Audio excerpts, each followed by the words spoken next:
Death note movie के start होते हमें दिखाते हैं एक लड़का जिसका नाम होता है लाइट यागमी। वो अपने कॉलेज में होता है और वो अपने कॉलेज के कैंपस से बाहर आता है तो एक बेंच पे बैठा हुआ होता है जहाँ उसे आसमान से एक बुक आकर उसके सामने गिरती है।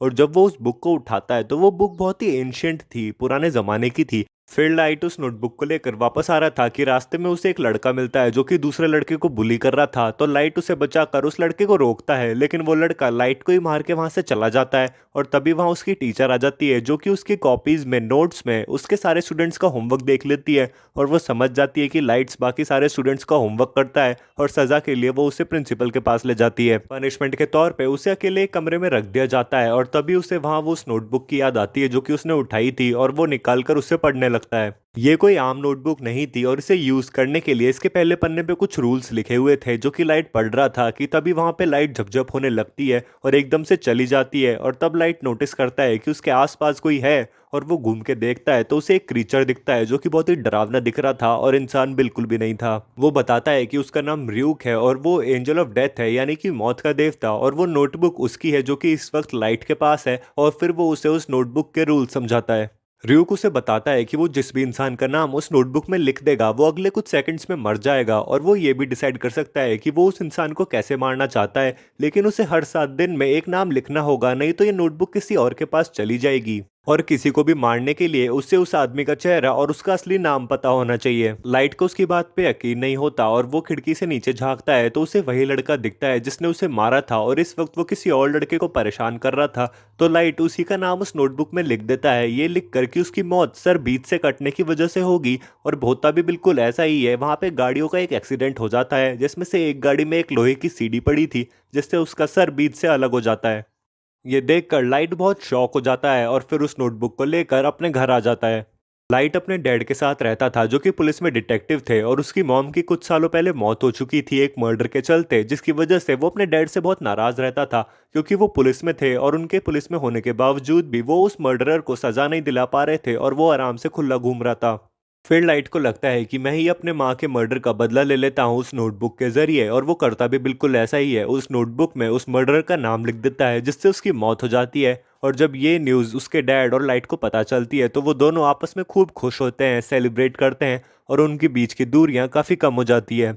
लाइट फिर अपनी बेस्ट फ्रेंड के पास जाता है जिसका नाम होता है मिया, जिस पे वो बहुत ही भरोसा करता था और उसे वो सब बात बता देता है उस नोटबुक के बारे में। लेकिन मिया को उसकी बात पे यकीन नहीं आता तो अपनी बात साबित करने के लिए वो वहीं पे टीवी पे एक न्यूज़ चैनल में से एक क्रिमिनल का नाम उठाकर अपनी बुक में लिख देता है और उसे मार कर साबित कर देता है कि वो सच बोल रहा था। फिर उन दोनों को लगता है कि उनके पास ही सुपर पावर है जिससे वो इस दुनिया को एक बेहतर जगह बना सकते हैं बुरे लोगों को खत्म करके। और वो टीवी न्यूज़ चैनल्स और इंटरनेट से क्रिमिनल्स के नाम निकाल कर उन्हें मारते रहते हैं। फिर लाइट को पता चलता है कि वो ना सिर्फ अपने विक्टिम्स को जैसे चाहे वैसे मार सकता है बल्कि मरने से पहले वो उन्हें कंट्रोल भी कर सकता है और उनसे जो चाहे वो करवा सकता है। तो वो अपनी छाप छोड़ने के लिए उनसे मरने से पहले कीरा लिखवा देता है और पूरी दुनिया को पता चल जाता है कि कोई एक ही बंदा है कीरा नाम का जो कि इन सबको मार रहा है।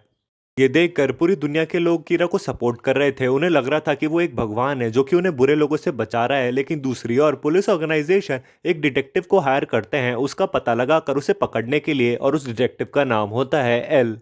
एल वर्ल्ड के टॉप डिटेक्टिव्स में से एक था और उसका असली नाम और उसका चेहरा आज तक किसी ने भी नहीं देखा था। फिर शुरू के कुछ दिनों में वो ये पता लगा लेता है कि कीरा उसी की कंट्री का है क्योंकि उसने उन्हीं क्रिमिनल्स को मारा था जिसे उस कंट्री के न्यूज चैनल्स पे दिखाया गया था। और एल को ये भी समझ आ जाता है कि कीरा के पास पुलिस की सीक्रेट इन्फॉर्मेशन तक पहुंचने का कोई जरिया था, जिस बेसिस पे वो जब सस्पेक्ट्स की लिस्ट बनाता है तो लाइट का नाम भी उसमें था क्योंकि उसके पापा डिटेक्टिव थे और पुलिस की सीक्रेट इन्फॉर्मेशन तक पहुंचना उसके लिए बहुत ही आसान था।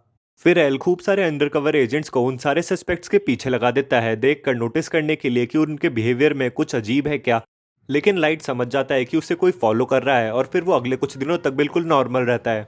लाइट फिर मिया के साथ बैठा हुआ था जहां वो उसे कहती है कि हम एल को तो नहीं मार सकते क्योंकि हमें उसका चेहरा और नाम मालूम नहीं है, पर क्यों ना हम उन सारे अंडरकवर एजेंट्स को मार दें जो कि कीरा का पीछा कर रहे हैं, जिससे पुलिस में कीरा की दहशत फैल जाएगी और कोई भी उसे पकड़ने की कोशिश नहीं करेगा। पर लाइट उसकी बात ये नहीं मानता। वो कहता है कि मैं किसी भी इनोसेंट आदमी को नहीं मारूंगा और फिर मिया को उसकी बात माननी पड़ती है। इसके बाद एक अजीब इंसिडेंट हो जाता है जिसमें वो सारे अंडरकवर एजेंट्स एक बिल्डिंग से कूदकर एक साथ सुसाइड कर लेते हैं और फिर पूरी दुनिया कीरा से डरने लग जाती है क्योंकि अब तो उसने पुलिस को भी मारना शुरू कर दिया है। लेकिन लाइट को कुछ समझ ही नहीं आता क्योंकि उसने वो नाम उस नोटबुक में लिखे ही नहीं थे। तो फिर वो र्यूक के पास जाता है उससे पूछने के लिए कि क्या उसने वो नाम उस नोटबुक में लिखे थे। पर र्यूक उसे मना कर देता है और कहता है कि ये नाम किसी और ने लिखे हैं। फिर लाइट के पापा टीवी पे कीरा के खिलाफ बोलते हैं और उसे चैलेंज करते हैं कि अगर तुम में दम है तो तुम मुझे मार के दिखाओ। और ये देखकर मिया लाइट से कहती है कि तुम अपने डैड को मार दो। लेकिन लाइट मिया से कहता है कि तुम क्या पागल हो गई हो, मैं अपने डैड को कैसे मार सकता हूँ, और वो ये करने से मना कर देता है। अब क्योंकि लाइट के डैड को कुछ भी नहीं होता, एल का शक जो लाइट पे था वो एकदम कंफर्म हो जाता है क्योंकि आखिर उसके पापा भी हैं तो एक डिटेक्टिव ही। लेकिन कीरा ने सिर्फ उन्हीं को क्यों छोड़ा, और वो समझ जाता है कि लाइट ही कीरा है और वो उसे बात करने के लिए अपने पास बुलाता है। वहां एल उसे अपना असली चेहरा दिखाता है लेकिन उसके खिलाफ कोई सबूत ना होने के कारण वो उसे अरेस्ट नहीं कर पाता और इसलिए वो उसे वार्निंग देकर छोड़ देता है कि आइंदा वो कुछ भी ऐसा ना करे। लेकिन लाइट उसकी बातों को इग्नोर कर देता है और वापस घर आ जाता है।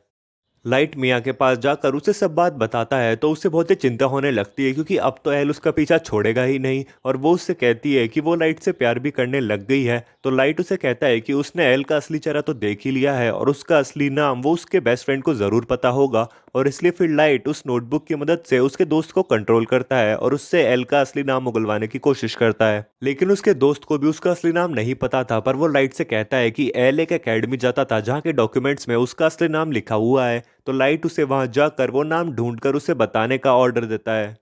लाइट का प्लान ये था कि एल का असली नाम पता चलते ही उसने जिस पेज पे उसके दोस्त का नाम लिखा है वो पेज जला देगा जिससे उसकी जान बच जाएगी क्योंकि ये बुक्स के एक रूल में था कि अगर आप किसी का नाम उस बुक पे लिखते हो और फिर आप उस पेज को जला देते हो तो उस इंसान की जान बच जाएगी, लेकिन आप ऐसा सिर्फ एक ही बार कर सकते हो।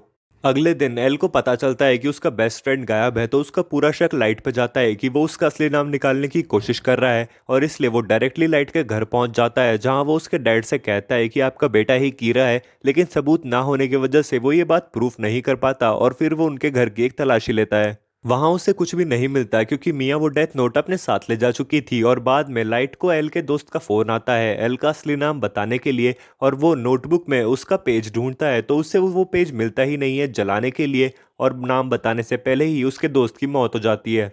इसके बाद एक डांस पार्टी में मिया लाइट को बताती है कि उसी ने वो पेज फाड़ा था और उसी ने उन सारे अंडरकवर एजेंट्स के नाम उस बुक में लिखे थे। और यही नहीं, उसने लाइट का भी नाम उस नोटबुक में लिख दिया है जहां आधी रात को उसकी दिल की धड़कन बंद हो जाएगी और उसकी मौत हो जाएगी। मैंने लाइट का सिर्फ इस्तेमाल किया था उस डेथ नोट को पाने के लिए, और ये सुनकर लाइट बहुत ही हैरान हो जाता है। दूसरी ओर एल को अपने दोस्त की मौत की खबर लगती है तो वो लाइट के पीछे गन लेकर भागता है और उसे पकड़ भी लेता है। लेकिन वहां एक कीरा का सपोर्टर था जो कि एल को बेहोश कर देता है, जिससे लाइट वहां से फिर से भागता है और इस बार वो मिया को अपने साथ ले जाता है। वो दोनों एक झूले पे ऊपर चले जाते हैं जहां पे लाइट मिया से कहता है कि वो अभी भी उसका साथ दे तो वो सब कुछ ठीक कर देगा। लेकिन मिया लालची होती है, उसकी बात नहीं मानती और वो डेथ नोट उससे छीन लेती है। नीचे पुलिस हर तरफ से उन्हें घेर लेती है और फिर लाइट मिया से कहता है कि उसने ये बिल्कुल भी अच्छा नहीं किया। तो मिया समझ जाती है कि लाइट ने उसका भी नाम उस डेथ नोट में लिख दिया है, और तभी वो झूला टूट जाता है और वो दोनों नीचे गिरते हैं। मिया की तो वहीं मौत हो जाती है लेकिन लाइट पानी में गिरता है और कोमा में चला जाता है। इस दौरान क्रिमिनल्स अभी भी मरते रहते हैं और पुलिस को कुछ समझ नहीं आता क्योंकि एल का शक तो लाइट पे था कि वही कीरा है, पर वो तो कोमा में है, बेहोश है, तो फिर ये सब कैसे हो रहा है। इसके 2 दिन बाद लाइट को होश आता है जहां डेथ नोट उसके पास पड़ी होती है और उसके डैड उसके आईसीयू रूम में आकर उससे कहते हैं कि वो समझ चुके हैं कि वही कीरा है। इसके बाद लाइट के डैड उससे पूछते हैं कि उसने ये सब कैसे करा, तो वो उन्हें बताता है कि उसने झूले पे जाने से पहले ही डेथ नोट में ये लिख दिया था कि जब मिया और वो झूले से नीचे गिरेंगे तब मिया तो जमीन पे गिरेगी जिससे उसकी मौत हो जाएगी, और वो पन्ना जिस पे उसने लाइट का नाम लिखा था वो आग में गिरकर जल जाएगा जिससे लाइट की मौत नहीं होगी और वो पानी में जा गिरेगा। इसके बाद वहां एक डॉक्टर मौजूद होगा जिसपे अपने पेशेंट्स का रेप करने के केसेस चल रहे हैं, जो कि एक बहुत ही बुरा डॉक्टर है। वो लाइट को पानी से बाहर निकालकर उसकी जान बचाएगा और उसे 2 दिन के लिए कोमा में भेजकर खुद सुसाइड कर लेगा।